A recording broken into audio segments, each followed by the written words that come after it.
In the fog of war, when batteries run dry and the night closes in, soldiers have always needed light. But what if I told you there was a simple method, an ancient trick so reliable that soldiers swore by it? A light made from rust, a forgotten power source that still works today.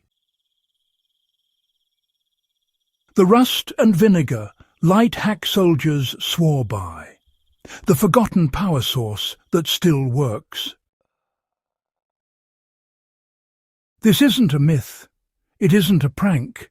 It isn't some internet hack. It's a real chemical reaction used in real battles by real soldiers. So why did it disappear? And why is it still powerful enough to light a lamp in the 21st century? To understand this hack, we need to go back to a time when batteries were not a thing. Before modern electricity, before lithium-ion, before the tiny miracles inside our phones, soldiers had to rely on pure chemistry, and the simplest chemical reaction was one they already carried. Rust, iron, water, oxygen. That's all it takes. But what if you could turn rust into electricity? Here's the secret. Rust is not just a waste product, it's iron oxide. And iron oxide can be converted back into iron using a chemical process. When you combine rust with vinegar and a few metal electrodes, you create a simple battery. A battery made of corrosion. Not powerful enough to run a car, but strong enough to light a small lamp. And it's not just theoretical. It works. During the wars of the early 20th century, soldiers often carried nothing but the basics. Rations, ammo, a small knife, no power supply, no flashlight. But they still needed light for reading maps, for signalling, for emergency surgery. So they invented something that wasn't on any supply list. They used rust and vinegar. Picture this: a jar, some vinegar, a piece of rusted iron, and a second metal plate, copper. The rusted iron becomes the negative electrode. The copper becomes the positive electrode. The vinegar acts as an electrolyte, a medium that allows electrons to flow. And suddenly, you have a current. It's not much, but it's enough. But why did soldiers rely on this? Well, because it was untraceable. No batteries, no wires, no supply chain, just everyday materials found in the field.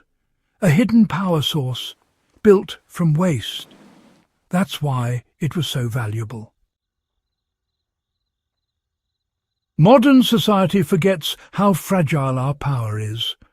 One blackout, and suddenly our phones are useless.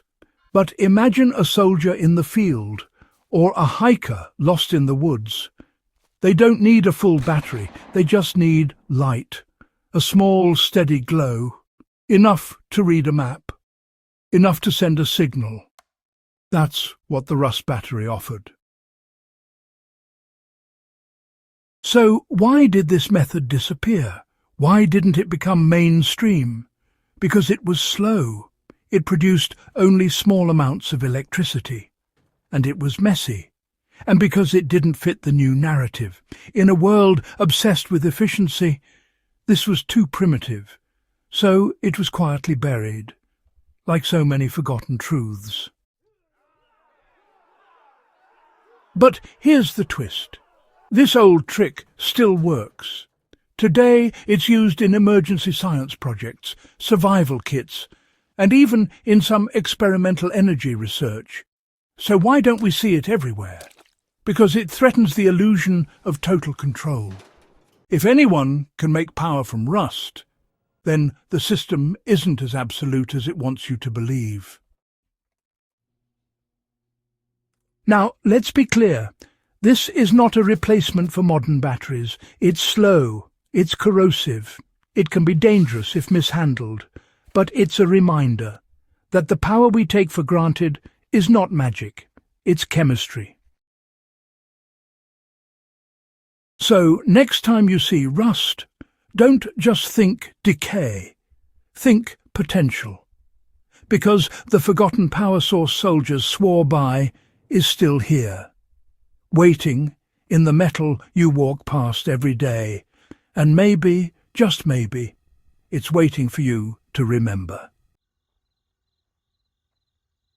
Like, subscribe, and hit the bell, because the next truth is coming.